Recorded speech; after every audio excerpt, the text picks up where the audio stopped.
Aqui você vem e pergunta essa questão da atenção.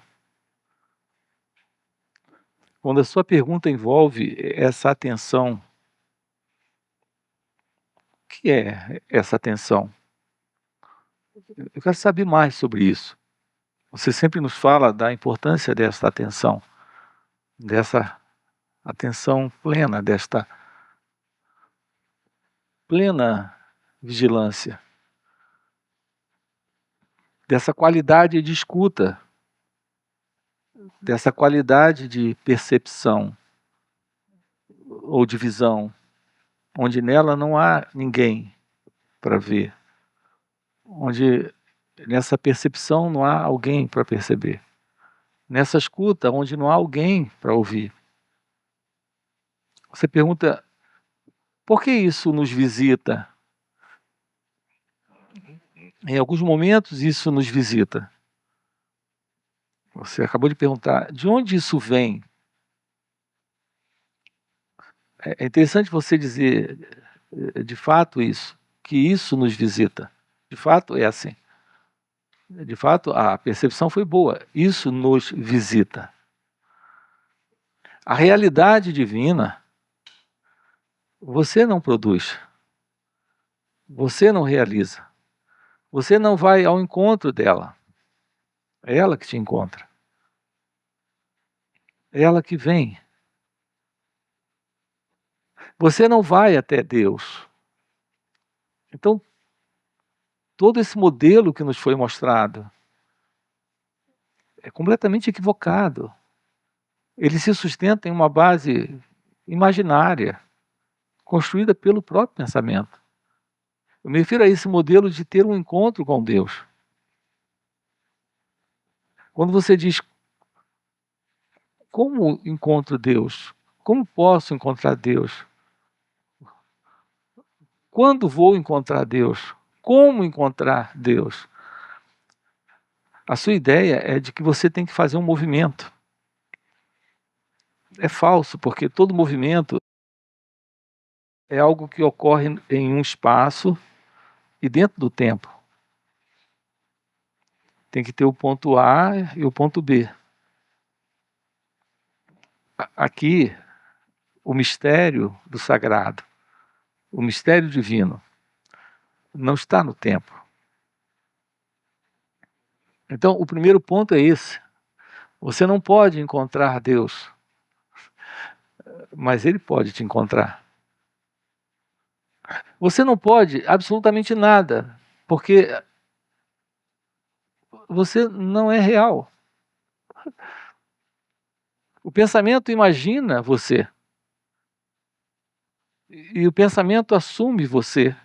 E você, que é o próprio pensamento, se assume. Essa é a ficção do eu. É a imaginação do eu.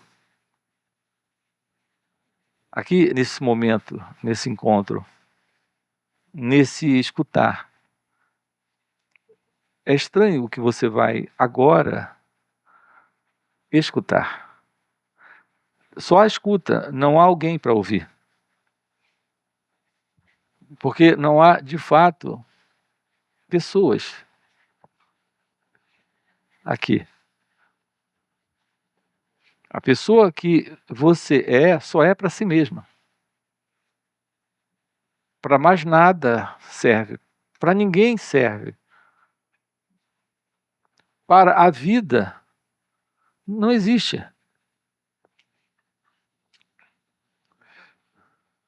Você nos diz, essa realidade nos visita. Sim, de fato, ela nos visita. Quando não há um impedimento. E o impedimento é a ficção de que você está aí. Você pergunta, então, o que é essa atenção? Essa atenção é a presença do desconhecido. Em sua visitação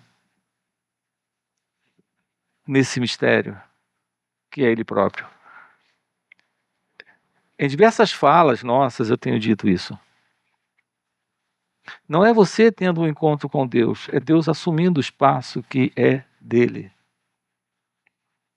É dele porque só tem Ele. É dele porque não tem você. Você é um projeto que o pensamento não concluiu. Esse projeto que o pensamento não concluiu é o modelo de tudo aquilo que a humanidade, ao longo de milênios, vem construindo. Tudo que nós temos construído pela civilização humana, pela história humana, dentro da humanidade, é algo construído pelo pensamento. Tudo nessa sala é pensamento.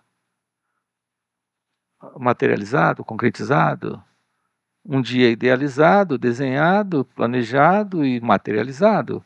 Assim, essa caneca, essa mesa, essa cadeira. Tudo que você vê designa, etiqueta, coloca uma etiquetazinha, coloca um nome. É o pensamento que tem feito isso tudo. O pensamento constrói isso tudo. Coloca essas etiquetazinhas, coloca esses nomes, nomeia, diz a cor. Aprendemos no intelecto, a partir do pensamento, a distinguir cores. E a preferência foi essa é vermelha e aquela é azul, ou aquela é amarela. Mas a vida, como ela acontece, ela não faz essas distinções, porque nela não há o pensamento. É só dentro desse modelo de um intelecto que tem que dar nomes, classificar, para entender ou manusear ou fazer sentido para ele. Nesse modelo de pessoa que eu sou, está um equívoco. Nós não estamos lidando com a vida, estamos lidando com as impressões que um modelo de pensamento treinado aqui, dentro de cada um de nós, dentro desse mim, estabeleceu. A realidade divina é o mistério, fazendo uma visitação, visitando o seu próprio espaço, se sentando e tomando um chá em sua própria sala de estar, em seu próprio sofá. O que é a realidade desta realização? É isso. É o Supremo sendo atendido em sua própria sala de estar e tomando um chá.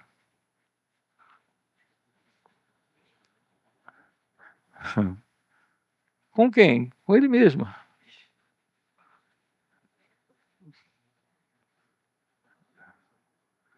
Ele adora ser ele mesmo, em diversas formas.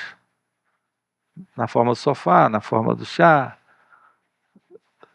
do calor, da temperatura do chá, do sabor do chá, da língua que prova o sabor do chá. Você me pergunta o que é essa atenção plena, algo que está aqui. Não é pelo esforço, não é pela conquista, não é firmando um objetivo e dizendo preciso ter. Não tem você. Você é o impedimento. A ideia de alguém para atender esse hóspede sagrado em sua própria sala de estar é o impedimento.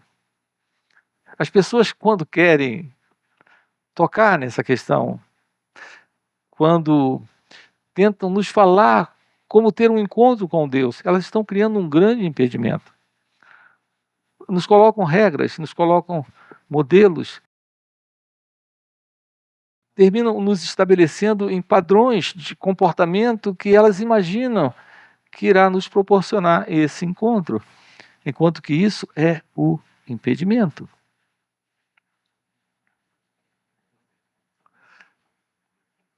Ramana tinha uma expressão, ele chamava Atma Vichara, Ele dizia: há um caminho direto para essa realização, para essa visitação do divino em sua própria sala, para tomar o chá. Ele chamava isso de Atma Vichara. Atma Vichara, Atma é o supremo, o divino, o desconhecido. E Vichara é observação. A observação do divino. Atma Vichara. Nós podíamos aqui traduzir isso como auto-observação, porque é a ciência de Deus assumindo a visão dele próprio. Isso é auto-observação. Deus, cônscio de Deus. Deus, ciente de Deus. Mas aqui nos deparamos com uma dificuldade. A dificuldade é que nós não sabemos olhar sem o observador. Não sabemos escutar sem aquele que está ouvindo. Não sabemos perceber sem aquele que percebe. Aquele que percebe é uma construção do pensamento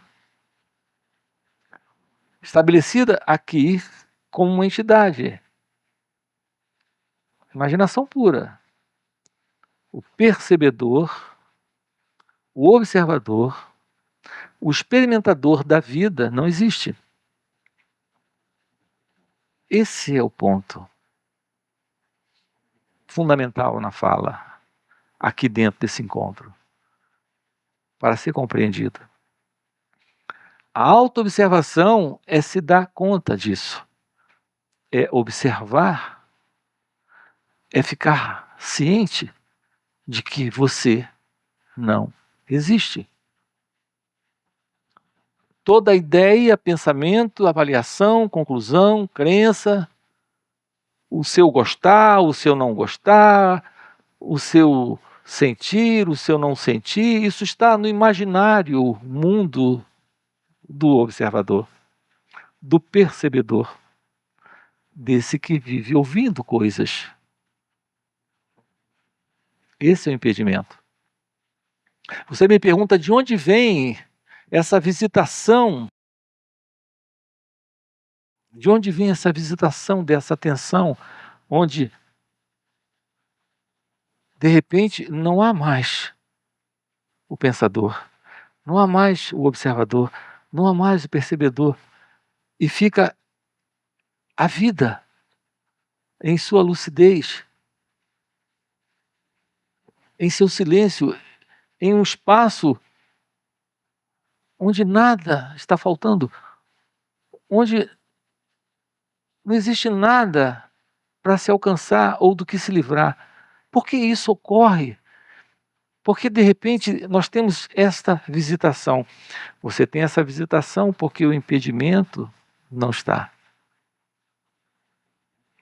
Aqui não estamos falando de um hóspede que nos visita, ou de um hóspede que recebe visitas. Aqui o hóspede que é a visita é o hóspede que recebe a visita. Aqui o hóspede, a visita, a casa, o sofá, o chá quente, é o próprio desconhecido. É o sagrado, é o indescritível, é o inominável. É a verdade divina. Se você quiser, chame de Deus. Se você tiver problema, chame de o mistério. Mas é a realidade que está presente quando não há mais o impedimento. Então, a resposta é muito direta para a sua pergunta. O que é que nos impede de viver isso? Por que é que isso vem e não fica? A sua ideia está presa ainda a um modelo de pensar no tempo. Você quer que algo fique, mas quem é esse que quer que algo fique? Esse que deseja que algo fique se estabeleça é o impedimento. O seu natural estado de ser não é de ser alguém. Não é de deixar de ser. Não é de vir a ser. Não é de querer ser. Seu natural estado de ser é ser. E não é ser porque você é ser e o outro é ser e aquilo ali é ser. É ser porque só há ser. Isso é ausência de separação. Aqui, os nossos olhos, quando passam por esta sala ou em algum ambiente, a sua distinção de objetos, escute isso, de objetos diferentes, de cores diferentes, de texturas diferentes, estão só nos seus sentidos. É o corpo, o cérebro, que faz essas distinções. Mas nós estamos sempre diante desta luz, desta ciência misteriosa, desconhecida, sem nome e sem forma. Para efeito do sonho, nesse corpo-mente, existe aquele objeto e aquele outro objeto. Esta pessoa, entre aspas, e aquela outra pessoa, o que são apenas seres humanos, como os seres vegetais, os animais. Por que introduzimos essa ideia de pessoa presente e dessa pessoa que eu sou, fazendo toda essa distinção de mundo a partir dos critérios que o pensamento estabeleceu em nome desse eu imaginário? Por que estamos vivendo assim? Estamos vivendo assim porque nós fomos educados para viver assim, treinados para viver assim, ensinados a viver assim. E o que estamos fazendo aqui? Nós estamos desaprendendo isso. Tudo bem? A gente aqui está desaprendendo isso. Desaprender é se livrar do impedimento. O que os santos, os sábios, os seres divinos vêm nos dizer? Eles vêm nos dizer o seguinte: olha, não dá para viver de folia de carnaval. Não dá para viver só de forró e frevo. Eles vêm nos dizer: não dá para viver só de distrações sentimentais, emocionais. Não dá só para viver de prazeres sensoriais. Não dá só para viver comendo, dormindo. Não dá para viver só procriando. O que eles vêm nos dizer é: esse modelo de vida é um modelo dentro do conhecido, dentro de uma estrutura de formação de cultura humana para a pessoa. Mas eles vêm nos dizer que há algo além disso. Eles vêm nos dizer que existe algo fora disso. Porque eles estão nos comunicando algo fora do conhecido. Eles estão nos falando desse espaço, dessa sala, onde o hóspede e a visita são a mesma realidade presente. Não a mesma pessoa, não tem pessoa. Você quer ser visitado por Deus, ele sendo quem para você? Mais um hóspede em sua casa, mas a casa não é sua. É uma arrogância muito grande acreditar que Deus tem algo a ver conosco. Deus não tem nada a ver conosco. Deus tem tudo a ver consigo mesmo, com Ele próprio. A todo tempo e fora do tempo. E só há Ele presente. Ele é você, quando o impedimento não está. Você acabou de perguntar, e qual é a relação disso com auto-inquirição ou auto-investigação? E qual é a relação da auto-investigação com a devoção? Ramana dizia, nós temos aqui a auto-inquirição.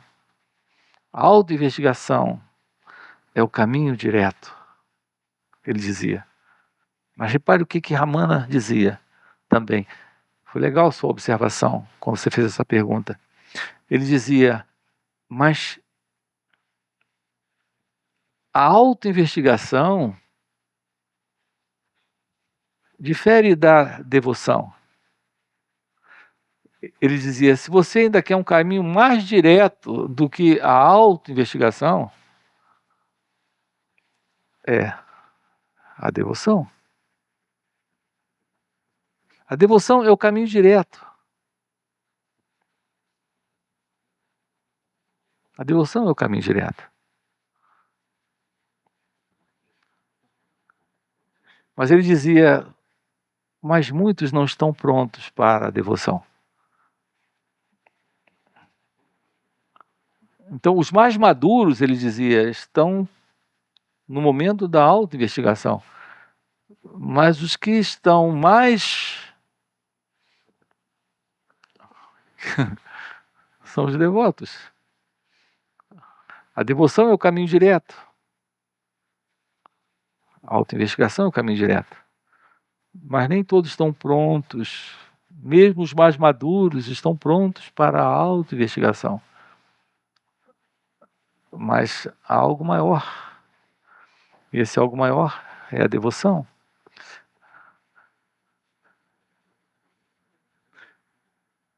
O que você irá descobrir nesse trabalho é que, na razão em que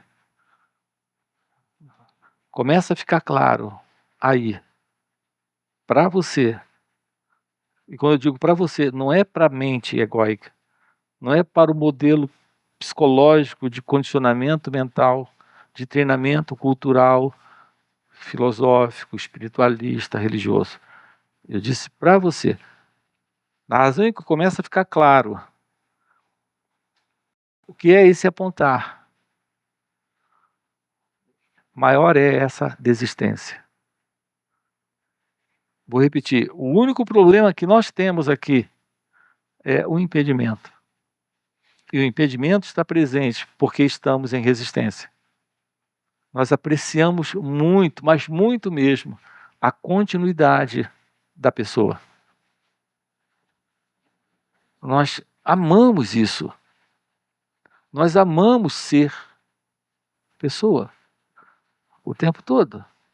Emitir nossas opiniões, dar nossas sugestões, dar os nossos recados, os nossos conselhos, saber o que é certo, saber o que é errado, concordar, discordar, controlar, dominar, possuir, procurar, buscar, ansiar por mais. Está nesse movimento que é pura inquietude mental, psicológica, de distração, de continuidade da pessoa. É resistência. Essa resistência é o impedimento. E se ele está presente, não há a devoção. Não há autoobservação. Não há autoinvestigação.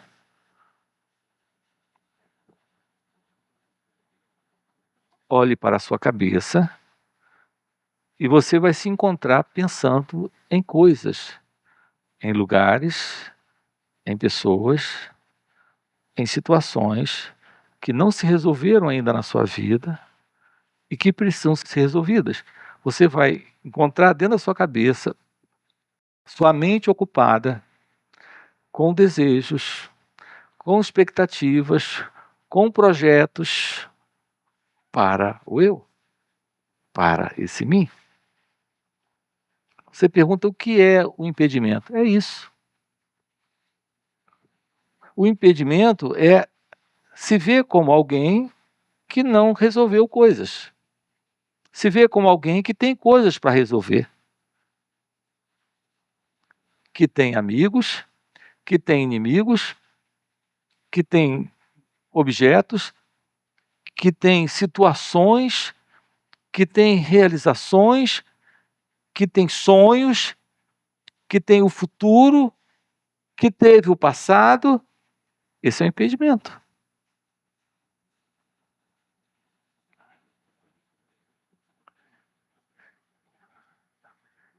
Esse encontro com o momento, ele termina com o passado. E ele termina com o futuro. Esse encontro com o momento é a morte. Se termina o passado, termina o futuro, termina alguém se ocupando com isso. Quando isso termina, o que temos presente é a morte. Como é lindo isso, a beleza do encontro com a morte. Como isso assusta ao eu, ao ego, a esse mim, a essa pessoa. Porque a pessoa pensa sempre em termos do que foi e do que será. Porque ela está aqui se ocupando com o que ela conhece e com o que ela quer conhecer, com o que ela tem, com o que ela pode perder no futuro, com o que ela perdeu no passado. Enfim, a pessoa está aqui, a ilusão está aqui, a continuidade está aqui, o impedimento está aqui. Não há morte. O encontro com a realidade divina é a revelação desta visitação, que está presente quando não há esse impedimento. O seu desafio é desistir da continuidade do tempo, desse modelo psicológico de ser alguém. Isso é se deparar com a morte. Isso é se deparar com o desconhecido. Só quando a morte está presente, e a morte, volto a dizer, é quando não há mais a continuidade. Apenas quando, e somente quando, a morte está presente, o desconhecido, essa visita assume esse espaço.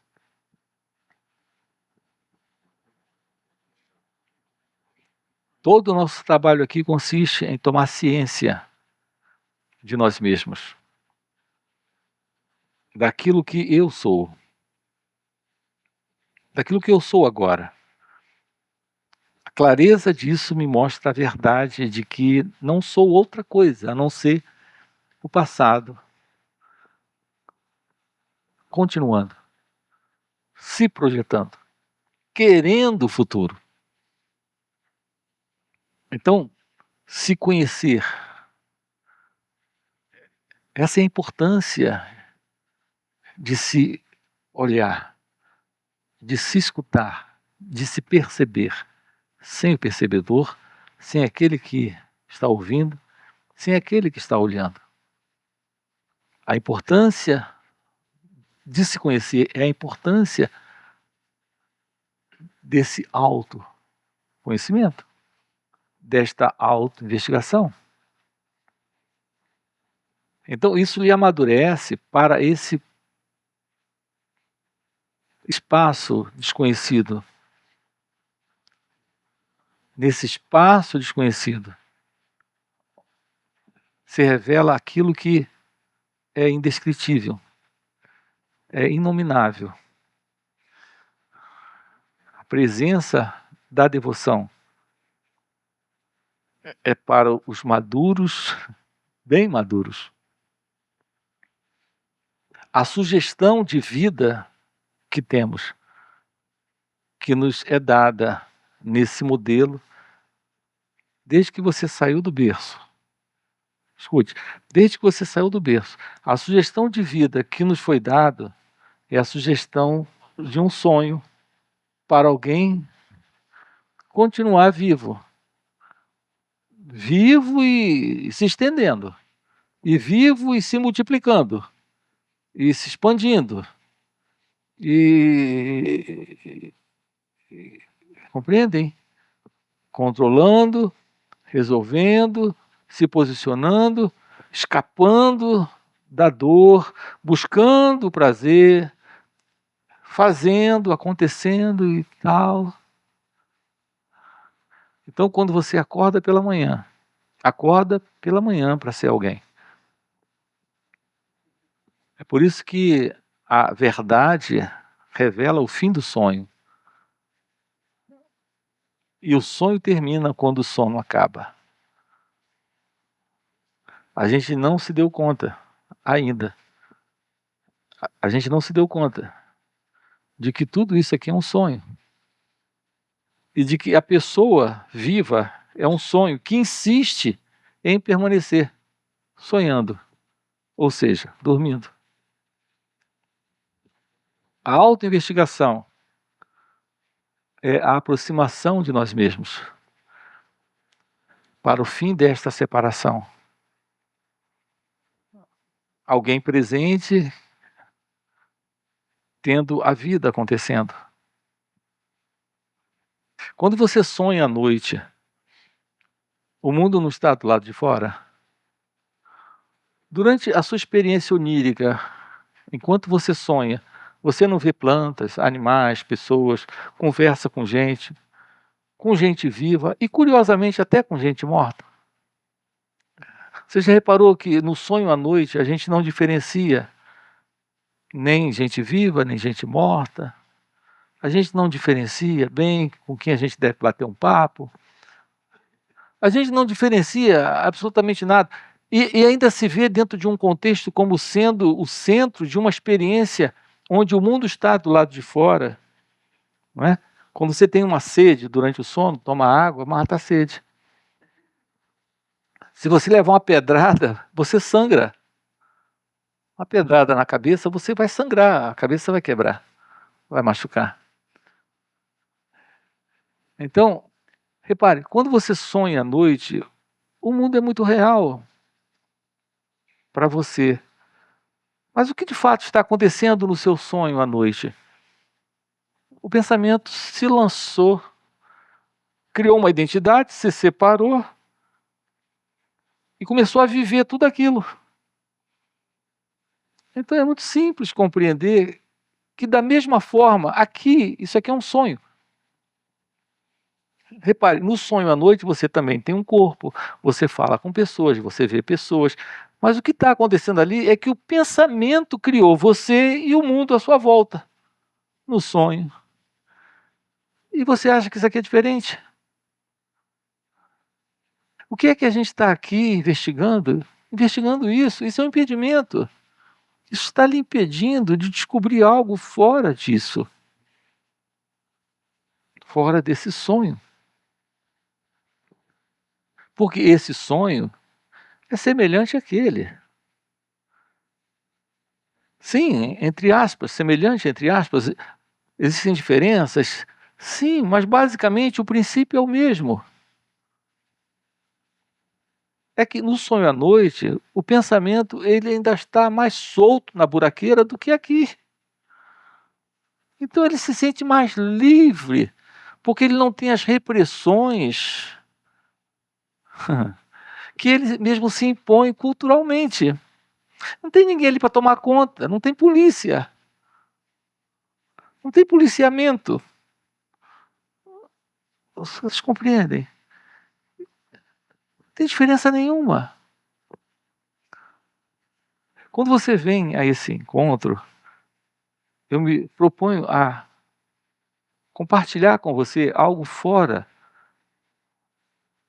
dessa história, desse modelo de mundo. Você chega aqui e fica assustado, quando não, com raiva de mim, porque eu digo, você é uma fraude, você é uma mentira, você não existe, você está imaginando coisas. Mas você diz, não, você está louco, você é um doido. Como é que você pode dizer que eu não existo, que o amor que eu sinto por ela é uma imaginação? Como é que você pode dizer uma coisa dessa? Como você é deseducado dizer que esses filhos não são os meus filhos?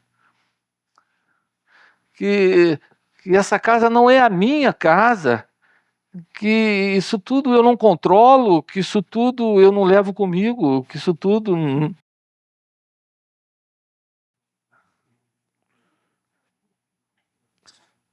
Então, por que estamos tão presos a isso, a esse modelo de mundo que está só na nossa cabeça, que é só parte dessa estrutura psicológica de uma ilusória identidade? Ela é tão ilusória que, como colocamos aqui esses dias para você, ela nos dá a ilusão de que está tudo isso dentro desta cabeça, que também é parte dessa imaginação, onde tem esse homenzinho no controle de tudo. Esse homenzinho que pensa, que fala, que faz, que sente.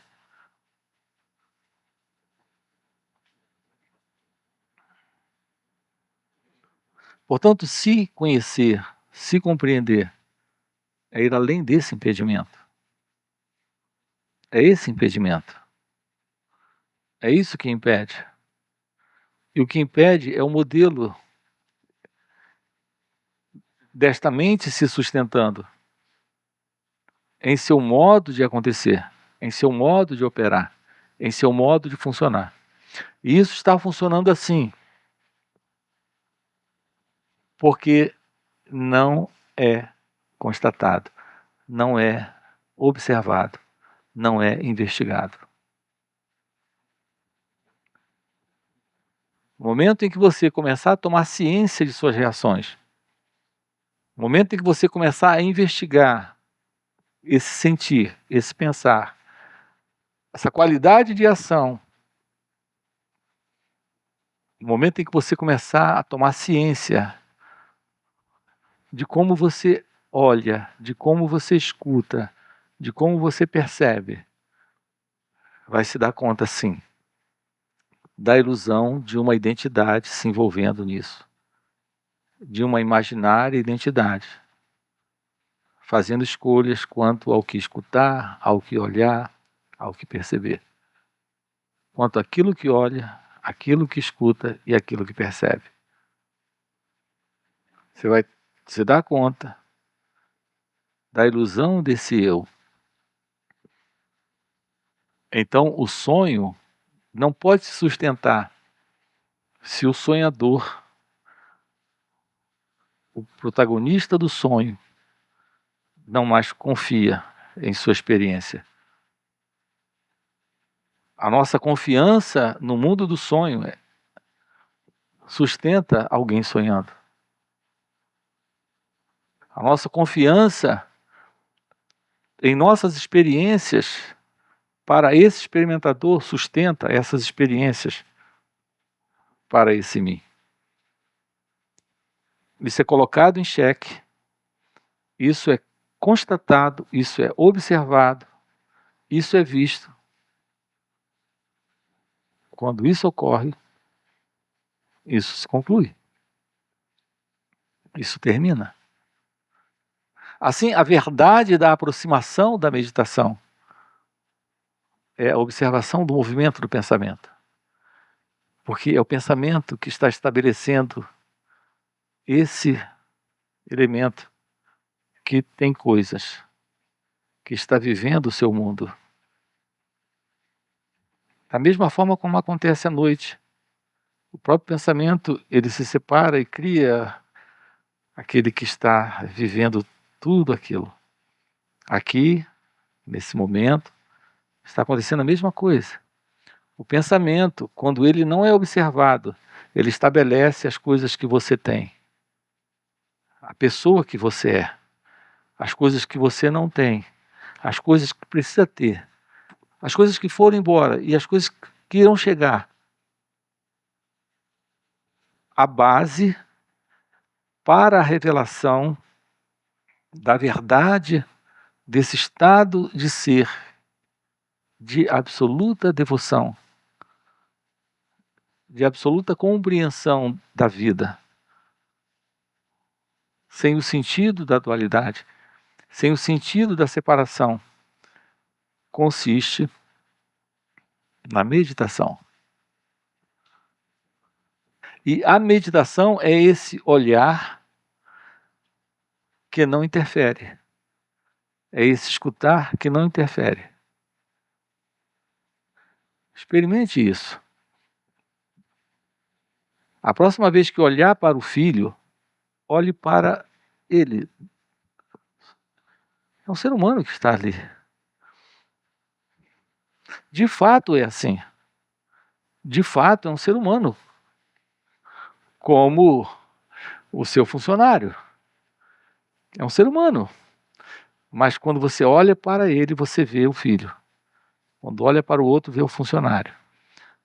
Experimente olhar sem pensamento. Experimente olhar sem o passado. Experimente olhar sem a imagem. Sem esta autoimagem, que é a imagem da mãe ou da patroa. Experimente olhar sem a pessoa. Então, a resposta para a sua pergunta, o que me impede? O que lhe impede é você. Se você está presente, o hóspede não pode visitar. O hóspede não pode tomar chá. Ele está proibido de entrar na sua casa. Não é dele. Ele não é o convidado, porque ele também não é o hóspede.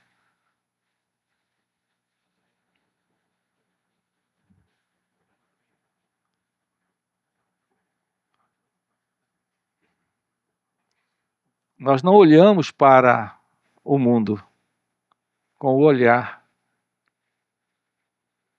presente aqui, que é o olhar do hóspede, que é o olhar do convidado, tomando chá.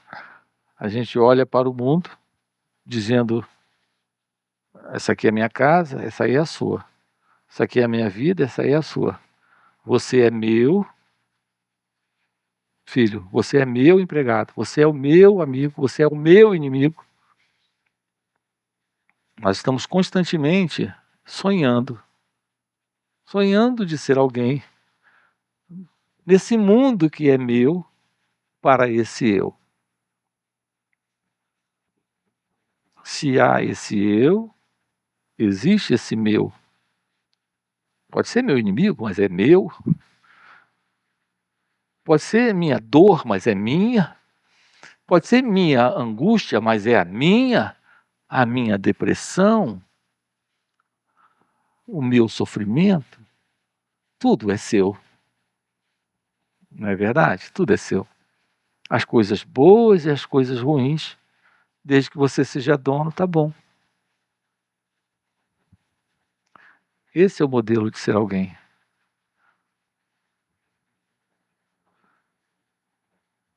Tudo bem? Vamos ficar por aqui. Tá dado o recado. Ramana Maharshi morreu. Que diferença isso fez para ele? Nenhuma. O que ele era, ele continua sendo. A realidade absoluta. Mas para o homem comum a morte faz diferença. O que ele pensava